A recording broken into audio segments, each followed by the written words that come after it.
So I bought this house because when I looked at this street initially, Fair Street, there's only two abandoned houses on it. So the purpose in buying the house is to convert it into six apartment units each. And this particular house is only about a 10-minute walk to the train station. It's close to Broadway, obviously, the main library.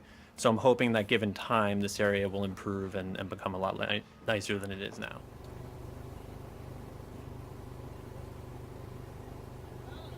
What happened when you first got to the house?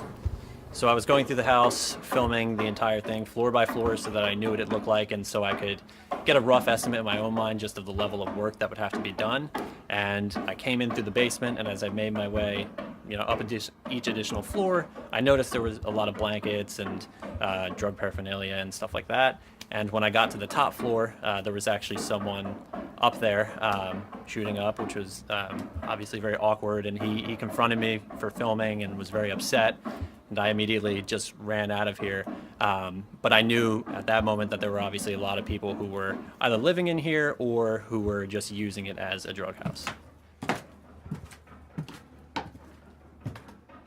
So the first time there was just a white chair in here. Then the next time there was like a lawn chair that was laid back so people could recline in it. And then this time there's these crates which are here. So it's different every time, but it's obviously the main floor that people come to shoot up and all, because there's just all this paraphernalia around, and there's a lot of clothing at one point up here too that people took, and this is where all the blankets were. There's still some, but a lot of them were taken out, I guess, people using them with the cold weather and all.